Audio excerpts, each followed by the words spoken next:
Assalamualaikum dan salam sejahtera. Part 2.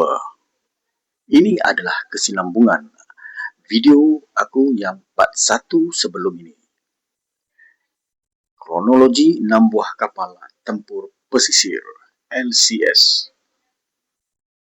Pada tahun 2011 hingga 2013, perancangan awal kerajaan merancang untuk membina 6 buah kapal tempur pesisir, iaitu LCS, bagi memperkukuh keupayaan Tentera Laut Diraja Malaysia. Matlamat utama adalah untuk melindungi perairan negara, khususnya Selat Melaka dan Laut Cina Selatan. 2014, kontrak dimeterai.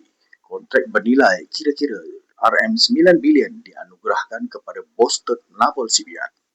Reka bentuk asal yang disyorkan TLDM diubah, termasuk pertukaran sistem tempur utama.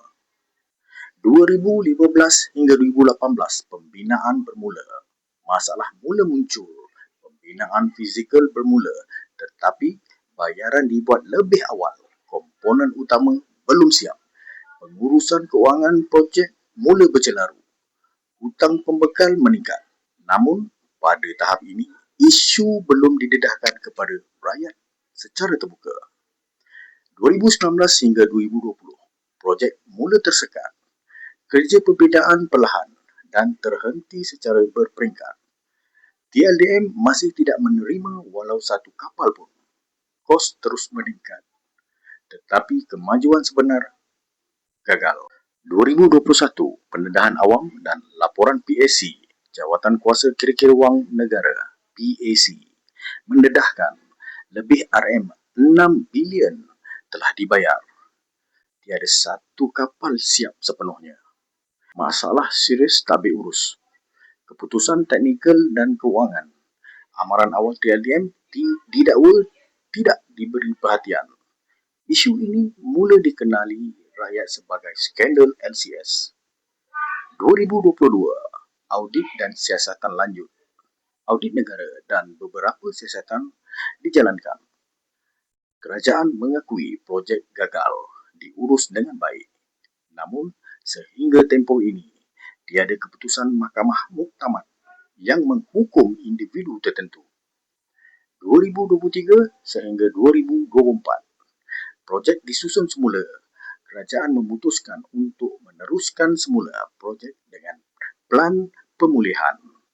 Kurangkan skop, baiki pengurusan, elakkan pembaziran lebih besar. Namun kapal masih belum beroperasi sepenuhnya. 2025 sehingga 2026, status semasa wang rakyat sudah berbilion dibelanjakan. Kapal masih belum berfungsi sebagai aset tempur sebenar. Isu accountability masih menjadi persoalan rakyat. Intipati paling penting untuk rakyat semua faham. Ini bukan projek gagal sehari dua. Ia kegagalan berlapis-lapis selama lebih sedekat. Masalah utama adalah pada tadbir urus, keputusan teknikal dan amanah. Persoalan rakyat bukan sekadar kapal bila siap, tetapi siapa yang bertanggungjawab? Siapa Menteri Pertahanan ketika itu? Aku huraikan part 1 bagaimana pembayaran perolehan sesuatu projek kerajaan, dan part 2 adalah kronologi perjalanan dari awal projek ini. Aku nak minta korang semua berikan pandangan dan pendapat korang di ruangan komen. Setakat 2 siri video berkenaan 6 LCS kapal perang hantu ini. Nantikan part yang seterusnya daripada aku berkenaan perkara ini. Dah tak ada siapa nak siasat dan bicarakan kes ini, so kita sebagai rakyat marhaen ini yang akan membuat siasatan dan penilaian kita sendiri berpandu fakta-fakta yang sahih.